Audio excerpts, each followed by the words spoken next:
Olá pessoal, tudo bem? Professor Bolima na área com a nossa galera do Estratégia Concurso. Seguindo aqui nos nossos módulos, estão tratando da parte de operações. Vamos lá, vamos dar uma olhadinha agora com muita atenção, carinho, coração aberto para você entrar no mundinho das raízes. Vamos dar uma relembrada como que a gente faz cálculo de raiz quadrada, raiz cúbica. Quantas e quantas vezes a gente não está no meio, às vezes, de uma questão que trata de um outro assunto, mas a vida trava porque chegou numa raiz e, Brunão, chegou ele numa raiz cúbica, eu não sabia para que lado que eu fugia. Então vamos dar um jeito. Vamos fazer um detox, tirar os traumas do passado, se é que eles existem, e se existem, para que eles não persistam, né? Então vem comigo. Operações com números reais, radiciação. Raízes aritméticas. Raízes quadradas, raízes cúbicas, raízes quartas enquadram-se na seguinte definição geral. Uma raiz enésima de um número real é um número indicado. Então, olha, raízes a gente vai indicar dessa forma. Então, uma raiz enésima de um número real A vem indicado dessa forma. Isso que está aqui só acontece se a raiz enésima de A der um número x e eu conseguir fazer com que esse número x elevado a n dê o número que está aqui dentro. O professor traduz aí para o português. Tá, vamos começar com um exemplozinho simples aqui, né? Raiz quadrada de 9. Quando o índice for 2, a gente não precisa colocar. Então eu posso falar que a raiz quadrada de 9 vai dar 3. Por quê? Porque se eu fizer o caminho contrário, pegar o 3 e elevar ao quadrado, isso aqui vai ter que dar quanto? Isso aqui vai ter que dar 9. Só que o que a gente vai aprender aqui é como calcular essa raiz, né? Porque você não é obrigado a saber, né? Ah, mas por que a raiz de 9 dá 3? Vou te explicar, tá bom? Mas um caminho para você comprovar que o seu resultado está correto é o de pegar, elevar aquele índice para ver se dá o que está dentro, que é o que a gente chama de radicando, tá bom? Então, é o que está anotado inclusive aqui embaixo para vocês. Olha, nessa definição, n pode ser qualquer número inteiro e positivo. Então a gente não vai lidar aqui com esse n como se fosse um número negativo, tá bom? A raiz enésima de a gente fala que o n é o índice da raiz, e A acaba sendo o chamado radicando. Legal vocês saberem, né? Assim, você ter esperança que vai cair na prova pedindo para escrever qual que é o índice da raiz. Não, isso aqui já foi, né? Mas é importante para que a gente consiga se entender aqui nas conversas, na hora que eu estiver explicando. Falar de índice é falar desse número que está escondidinho aqui dentro da raiz. E falar do radicando é falar do número que está na raiz propriamente dito, ok? Muito bem. Aí vai ter aqui um passo a passo que eu vou deixar para vocês e que depois que eu explicar alguns exemplos eu até volto, porque se eu fizer a leitura disso aqui agora, você vai querer pular fora. Vamos aqui direto para alguns detalhes importantes. Raiz de índice par. Não existe raiz real de um número negativo se o índice do radical for par. Vocês vão ter que ficar atentos aqui então, porque essa que está aqui é a única situação que não vai existir dentro do conjunto dos números reais. Eu não consigo calcular raiz quadrada desse número aqui, por exemplo.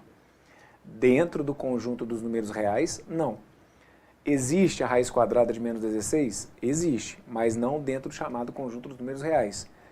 Por que que não? Porque você vai perceber que dentro do conjunto dos números reais, eu não consigo pegar um número, elevar ao quadrado de forma que esse número dê menos 16. Vocês se lembram que eu sempre falo para vocês nos nossos blocos aí que tratam da parte de potências? Para eu ter uma potência negativa, eu tenho que ter base negativa com expoente ímpar. Jamais que um número real elevado ao quadrado daria um negativo. Então é por isso que vocês vão ter que ficar muito atentos. Raiz que seja de índice par com radicando negativo não existe dentro dos reais. É o único caso, tá bom? Que vocês vão ter que ficar atentos. Olha, raiz de índice par com radicando negativo. Esse tipo de situação não existe dentro do chamado conjunto dos números reais. Então você não consegue calcular, por exemplo, quanto que é uma raiz quarta de menos 16. Você não consegue calcular quanto que é uma raiz sexta de menos 64, ok? Agora, por que que não, gente? Ó, porque são índices pares, tá bom? E radicandos com sinal negativo. É a única situação que você vai estar preso aí sem conseguir chegar à conclusão. Agora, quando o índice é ímpar, aí não tem problema nenhum. Você tem que ficar, inclusive, atento, porque muita gente acha que quando Então, igual tá aqui, olha, raiz cúbica de menos 125. Ah, não dá para calcular porque aqui é negativo. Espera aí que você não pode generalizar. Não é sempre que aqui tem um negativo que eu não vou conseguir calcular, não. É só quando aqui tiver um negativo com um índice par. Raiz cúbica de menos 125, ela vai existir. Vai ser, inclusive, um número negativo, que é o que está anotado para vocês aqui, olha. Quando a raiz tiver índice ímpar e radicando negativo com índice ímpar, a minha raiz é negativa. Se for um radicando positivo, a minha raiz vai ser positiva, ok? Então, se eu tiver lá raiz cúbica de menos 125, minha resposta é negativa. Se eu tiver lá raiz quarta de menos, raiz cúbica, sei lá, raiz quinta de 32, aí vai ser positiva. Quando o índice é ímpar, o sinal da resposta coincide com o sinal do que está dentro do radicando, tá bom? Muito bem. Passemos ao lado prático da coisa. Vamos começar a brincadeira. Vamos começar calculando a raiz de 484. Professor, eu já sei quanto é a raiz de 484. Perfeito, maravilha. O que você já souber, tá lindo. Então tem algumas raízes que até a gente mesmo orienta que vocês já guardem mesmo. Raiz de 100. Aliás, né? Assim, tem algumas raízes, até ali é de 169. É ideal que você já tenha todas aí bem guardadas. O ideal seria ter até a do 20 já guardado, certo? Raiz de 400 é 20. Raiz de 144, que é 12. Raiz de 169, que é 13. Tem umas raízes que são muito manjadas, que você não precisa ficar parando para resolver na hora da prova. Para todas elas, eu vou te passar um processo. Mas as que você já conseguir guardar aí, né, de forma automática, melhor. A de 484, por exemplo, tem alguns alunos que já sabem de cabeça quanto que dá. Se não for seu caso, Brunão, nem meu nome completo tem hora que eu sei de cabeça. Que dirá saber a raiz de 484. Tem coisa muito importante na vida, professor. Fica guardando aqui quanto que é a raiz de 484. Então tá. Vou te passar um processo, tá bom? Raiz de 484. O que você vai fazer? Você vai fatorar o número. Na hora de fatorar, lembra que você vai ter que decompor esse número em números primos, tá bom? Então a gente vai dividir aqui o 484, por exemplo, por 2. 484, se eu for dividir por 2, vai dar 242. 242, se eu for dividir por 2, vai ter que dar 121. 121, você vai perceber que você não consegue dividir por 2. Assim como você não vai conseguir dividir o 121 por 3. 1 mais 2 dá 3, 3 mais 1 dá 4. A soma dos algarismos do 121 não é divisível por 3. 121 você não consegue dividir por 5, porque não é um número divisível por 0 ou por 5. 121 você também não consegue dividir por 7. Você vai conseguir dividir o 121 por 11. 121 por 11 vai acabar dando 11. E o 11 por 11 vai dar 1, ok? Qual que vai ser o esqueminha que eu vou usar com vocês aqui? Professor, eu posso chegar a escrever a raiz de 484 como se fosse 2 ao quadrado vezes 11 ao quadrado? Pode. Aí eu posso cortar esse 2 com esse 2 com esse e falar que vai ser 2 vezes 11? Pode. Pode fazer assim. De maneira geral, como que eu vou explicar para vocês? Como eu estou calculando aqui uma raiz quadrada, você vai juntar os números aqui na decomposição de 2 em 2. Como assim? Se é uma raiz quadrada, eu chego aqui e formo pares. Eu junto esses números aqui de 2 em 2. Quando for uma raiz cúbica, eu vou juntar os números de 3 em 3. Quando for uma raiz quarta, eu vou juntar os números de 4 em 4. Professor, mas aqui não daria para juntar de 4 em 4, de 3 em 3. Então calma, calma, desesperado. Segura sua ansiedade aí, que eu vou te explicar tudo o que pode acontecer, tá bom? Foquemos aqui no que interessa agora. Eu estou calculando uma raiz quadrada, então quero juntar os números aqui de 2 em 2, fechado? Juntar de 2 em 2 eu consigo. Daquela dupla de 2 eu vou tirar 2. Dessa dupla de 11 eu vou tirar 11. E aí o que eu faço com esses números aqui agora? Agora eu multiplico. Os números que eu tirar como representante do meu grupo, eu multiplico. Então aqui nesse caso, eu iria multiplicar 2 vezes 11 e a raiz de 484 então é essa, olha. 2 vezes 11 vai ter que dar 22. O que significa isso então? Que se você pegar o 22 e elevar ao quadrado, você tem que voltar onde? Você tem que voltar lá no 484. Ok? Muito bem. Então, de novo. Ah, professor, você acha que pode cair na minha prova aí, pedindo para calcular quanto que é a raiz de 484? Honestamente, eu acho que não. Mas, no meio de uma questão de um outro assunto, vou falar sobre os assuntos, não precisa se preocupar em entender esses outros assuntos, não precisa se desesperar sobre o que eu vou falar aqui. Mas, por exemplo, equação de segundo grau. Equação de segundo grau é um tipo de situação que, de maneira geral, a gente acaba tendo que calcular a raiz, porque chega num ponto lá que eu tenho uma fórmula, que é a fórmula de Bhaskara, que pede para fazer mais ou menos a raiz de um discriminante que você encontrou. Aí nessa de fazer mais ou menos a raiz, quantas e quantas vezes a gente percebe que a galera trava porque não lembra como calcula a raiz. Ou erra mesmo, porque às vezes faz o cálculo da raiz, né, tipo, sem nenhum embasamento teórico, coloca um número lá de forma aleatória que não tem nada a ver. Outra situação, às vezes você está numa questão de geometria, cálculo de área. A gente chega lá num ponto em que o lado ao quadrado é 484. Então o lado vai ser a raiz de 484. Caraca, Bruno, eu consegui ter o raciocínio geométrico, mas você acredita que eu errei porque eu não sabia calcular uma raiz? Sim, são exemplos pontuais, tá bom? Mas só para mostrar para vocês a importância disso daqui como base mesmo, dentro da matemática, certo? Para vários outros assuntos que vão vir na sequência. Então a letra A está aqui. Vamos pegar o jeito e vamos dar uma olhadinha comigo na letra B. Na letra B eu peço para você calcular para mim quanto que é a raiz sexta de menos 729. Aqui você já pode parar. Por quê? Realmente, Bruno, eu vou parar porque eu não sei calcular essa raiz sexta não. Isso aqui não é para mim não. É isso não. A gente vai enfrentar, tá bom? Quando der para calcular, você vai calcular. Você não vai calcular porque vai cair dentro daquele caso que eu chamei a atenção de vocês agora há pouco, olha. Aqui eu tenho uma raiz que tem índice par e radicando negativo. Então você pode desistir, você não vai encontrar um número que é elevado à sexta dentro do conjunto dos números reais, você não vai encontrar um número que é elevado à sexta potência de menos 729. Então essa que está aqui, olha, você deixa indicado para mim que não pertence ao conjunto dos números reais. Tá bom? Letra B, não precisa fazer conta. Dentro dos reais não existe. Bora para a próxima.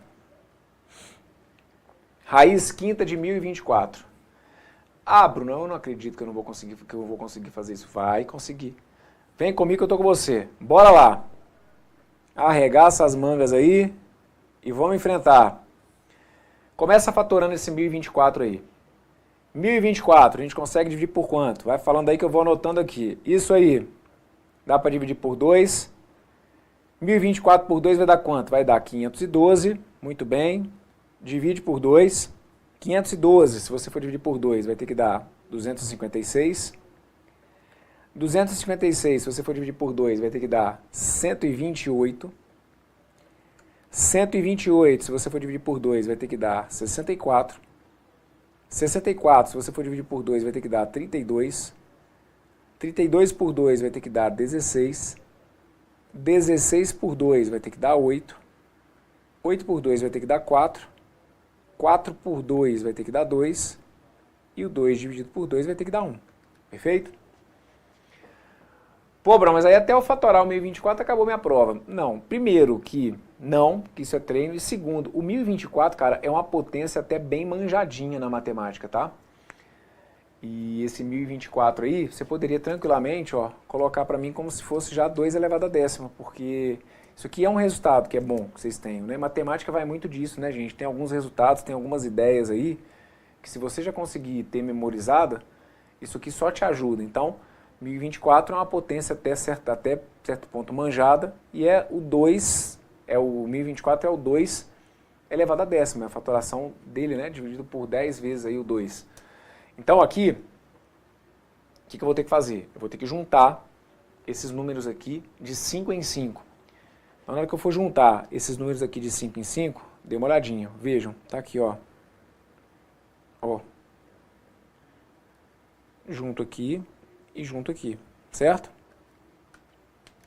De 5 em 5. Eu não estou calculando uma raiz quinta. Então, se eu estou calculando uma raiz quinta, eu vou juntar esses números aqui de 5 em 5. E de cada grupo de 5, eu tiro só um. Então, aqui, ó, desse grupo de 5 e desse grupo de 5, eu tiro só um, 2. Então, aqui eu fico com 2 e aqui eu fico com 2, perfeito? E o que eu faço depois? Multiplico esses números aqui, olha. 2 vezes 2, que vai ter que dar 4. Acabou, ok? O que significa isso? Significa então que se você pegar 4 e for elevar a 5, 4 elevado a 5 vai ter que dar quanto? Vai ter que dar esse 1024 que está indicado aqui. E eu sei que você está aí do outro lado, você está desesperado, me perguntando assim, Brunão, e quando não der para juntar? Porque você fez o primeiro exemplo ali, era uma raiz quadrada, aí você conseguiu juntar os números de 2 em 2.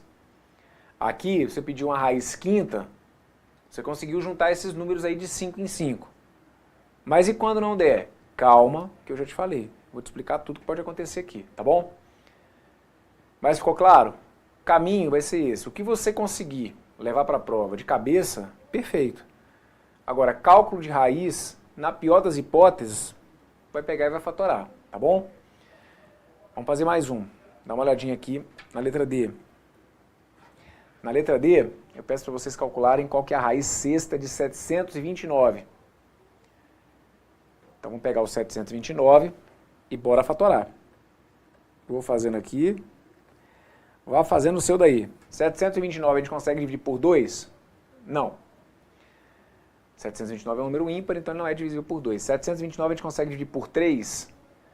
Lembra, para ser divisível por 3, você tem que somar os algarismos aqui, tem que ver se a soma deles dá um número divisível por 3. Então 7 mais 2 vai ter que dar 9, 9 com 9 vai dar 18. E aí quando a gente for dividir por 3, 18 é divisível por 3. Então tá ali, olha, o 729 é divisível por 3.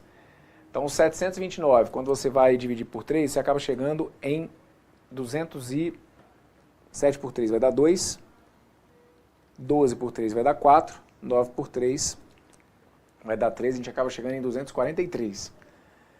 243 eu consigo dividir por 3 ainda? Sim. 243 por 3 tem que dar 81. 81 a gente consegue dividir por 3? Sim. 81 por 3 tem que dar 27. 27 dividido por 3 tem que dar 9. 9 dividido por 3 tem que dar 3. 3 dividido por 3 tem que dar 1. Então tá aqui, ó. Raiz sexta de 729. Eu não estou calculando uma raiz sexta? Sim. Então você tem que fatorar aqueles números ali e tem que juntá-los de 6 em 6. Tá aqui, olha. Ó. Juntei 6 parcelas, 6 fatores aqui na verdade, né? E aí desse conjunto de 6 elementos, eu tiro 1. Esse número, nesse caso, como não tem nenhum outro, né, para eu multiplicar, acabou aqui já, ó. Quanto que é a raiz sexta de 729? Raiz sexta de 729 é 3. Isso porque, se você fizer o caminho contrário, ou seja, pegar o 3 e elevar a 6, você volta lá no 729, ok? Então, qual que é o segredo aqui? Ou um deles, né? Para começar, lembrar do processo de fatoração. Só pode utilizar números primos. E ficar atento que o índice é que vai ser decisivo para a gente aqui. Esse índice vai indicar de quanto em quanto que eu vou ter que agrupar esses elementos, ok? Então aqui, antes da gente fechar esse bloco, deixa eu só mostrar para vocês então aquele roteirinho que eu tinha passado, para ver se agora ele fica um pouco mais claro para vocês. Então estava anotado aqui o seguinte, olha, calculando raízes de um índice n qualquer. Então eu escrevo para vocês da seguinte maneira, ó. Para determinarmos o valor de uma raiz enésima, podemos proceder da seguinte forma. Então eu vou explicando do jeito que eu vou fazendo com vocês aqui. Decompomos o radicando em fatores primos. Perfeito. Isso foi o que eu fiz em todos os exemplos. Primeira coisa, fatorei usando números primos. Aí, olha como que eu explico para vocês, ó. A partir daí, fazemos agrupamentos de n fatores primos iguais. Então, peraí. Eu não estou calculando aqui, olha, uma raiz quadrada, eu começo a fazer agrupamento, então, de 2 números primos iguais. Aqui eu não fiz uma raiz cúbica, cadê? Uma raiz quinta. Então eu fiz agrupamentos de 5 fatores primos iguais. Então esse número de elementos do agrupamento vai depender do índice, ok? Então tá aqui, ó. Para cada um desses agrupamentos, tomaremos apenas um dos fatores e em seguida multiplicaremos todos entre si. O produto indicará o resultado que ficará fora do radical. Então tá aqui, olha, foi o que aconteceu em todos os exemplos. Para cada um desses agrupamentos eu tomo um e jogo para fora, né? E depois eu multiplico todos eles. Então, 2 e o 11, peguei um 2, peguei um 11, multipliquei, deu 22. Aqui, desse 2 e desse 2, tirei um 2, multipliquei esses dois fatores 2. E Aqui só tinha um, como não tinha nenhum outro para multiplicar, a nota morreu por ele mesmo, certo? O que está aqui no terceiro passo, a gente vai entender melhor no nosso próximo bloco.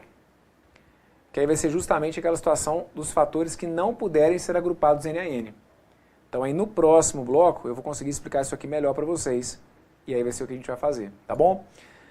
Fecho esse bloco por aqui então. Veja aí do outro lado se você conseguiu me entender. Se tiver alguma dúvida, volte, me acompanhe, não deixe passar, porque isso aqui pode decidir a sua vida e não acho que é exagero não, hein? Uma questão de um cálculo de radical pode decidir a sua vida, meu amigo, com relação ao acerto de uma questão, tá bom? Então, teve dúvida? Não pula fora não. Se estiver tudo tranquilo, daqui a pouquinho eu volto e a gente traz aí mais um bloco da parte de radiciação para vocês darem uma treinada comigo. Fui!